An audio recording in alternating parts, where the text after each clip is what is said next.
ఏమనుకుంటున్నారు మీరు? అసలు ఏం మాట్లాడుతున్నారు? ఏమన్నా అర్థం పర్థం ఉందా? -6 డిగ్రీల చలిలో చంద్రబాబు గారు గజగజ వణకతా పెట్టుబడుల కోసం దావోస్లో చెమటలు చిందిస్తుంటే మీరు ఇక్కడ కూర్చుని నోటుకొచ్చినట్టు మాట్లాడతారా? మైండ్ యువర్ టంగ్ అని వైఎస్ఆర్సీపీ నాయకుల మీద మండిపడ్డాడు వల్ల రామయ్య గారు. నమస్తే సార్. ఏంది సార్ అంత కోపంగా ఉండరు?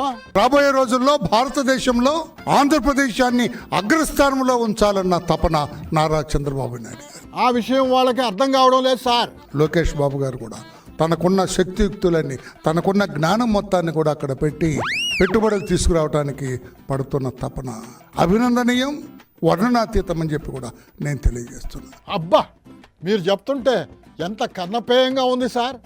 నిజంగా బాబు గారు చేస్తున్న కృషి ఆనందదాయకం, అభిలషణీయం, హర్షణీయం. ఈ రోజున -6 డిగ్రీస్ ఉంది అక్కడ. అవునా? అంత చలి ఎట్టా తట్టుకున్నాడు సార్ పాపం బాబు గారు? చలిలో వణుకుతూ కూడా ఆ వయసులో చంద్రబాబు నాయుడు గారు క్షణం తీరిక లేకుండా రండి అని చెప్పి పెట్టుబడిదారులకి ఆయన మాట్లాడటం, ఎక్కే గడప దిగే గడప. అయ్యా, రాష్ట్రాన్ని నెంబర్ 1గా తీర్చిదిద్దడానికి చలికి వణకత ఆయన పడుతుండే తపన గ్రేట్ సార్.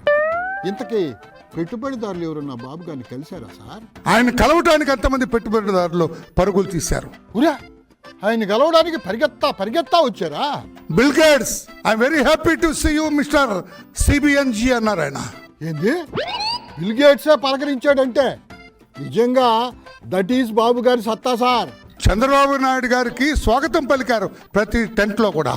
జయము జయము చంద్రన్న, జయము నీకు చంద్రన్న, అలాంటి పాటలు కూడా ఏమన్నా పాడారా సార్? అది సరే, ఆ పెట్టుబడిదారులు ఇంకా ఏం చెప్పారు సార్? మేము వస్తాం, పెట్టుబడులు పెడతామని స్వాగతించారు చంద్రబాబు నాయుడు గారిని. పెట్టమనండి సార్, ఎవరు వద్దంటారో? భలే ఇంట్రెస్టింగ్గా ఉంది సార్. ఇంకా ఏం చేశారు సార్ బాబు గారు దావోస్లో? -6 డిగ్రీస్ చలిలో కూడా ఆయన రాష్ట్ర అభివృద్ధి కోసం, రాష్ట్ర సంక్షేమం కోసం ఆయన పాటుపడ్డారు. -6 డిగ్రీల చలిలోనే అంత కష్టపడ్డాడు అంటే ఇంకా ఎండాకాలం అయింటే ఎంత కష్టపడేవాడు బాబు గారు? లోకేష్ బాబు గారు. చిన్నబాబు గారు ఏం చేశారు సార్ దావోస్లో? చలిలో -6 డిగ్రీ చలిలో ఆయన పరుగులెత్తుతూ టెంట్కి వచ్చాడు. ఆయన కారు ఎదిరిపోయి ట్రాఫిక్లో ఇరుక్కుపోయిందని నడుస్తూ వచ్చాడు, ఆయన పరుగులు తీస్తూ వచ్చారు. మాటికి -6 డిగ్రీలు అంటారు. ఏంది సార్, వాళ్ళు పెట్టుబడులు రావడానికి పోయారా లేకపోతే చలి కాచుకోవడానికి పోయారా అక్కడికి? చంద్రబాబు నాయుడు గారిని, మా లోకేష్ బాబు గారిని ప్రశ్నిస్తారా? మీకు ఏమి రైట్ ఉంది? వాళ్ళు అలాగే ప్రశ్నిస్తారు సార్, మీరు కంటిన్యూ చేయండి. అంత చలిలో తండ్రి కొడుకులు కూడా రాష్ట్రం కోసం ఇబ్బందులు పడుతున్నారు. ఆయన ఊరుకోండి సార్, పెట్టుబడుల గురించి చెప్పమంటే చలి పులి అంటూ ఎదర్ రిపోర్ట్ ఇస్తారేంది? మ్యాటర్ని సాగదీయకుండా ఎన్ని పరిశ్రమలు వచ్చాయో ఆ లిస్టు చెప్పండి సార్. వస్తుంది, రేపు వెళ్ళిన మొత్తం లిస్ట్ అంతా వస్తుంది.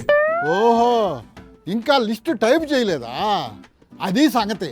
ఎక్కడా చంద్రబాబు నాయుడు గారు, ఎక్కడా లోకేష్ బాబు గారిని వెతుకుతూ వచ్చారు పారిశ్రామికవేత్తలు, పెట్టుబడిదారులు. అవునా? చంద్రబాబు గారు అపాయింట్మెంట్ కావాలని తిరిగారు. ఓ అమ్మా, మేము పెట్టుబడి పెడతాం ఆంధ్రప్రదేశ్ రాష్ట్రంలో, మీ మీద నమ్మకం ఉంది, మీ మీద విశ్వాసం ఉంది మాకని పరుగులు తీశారు దావోస్లో.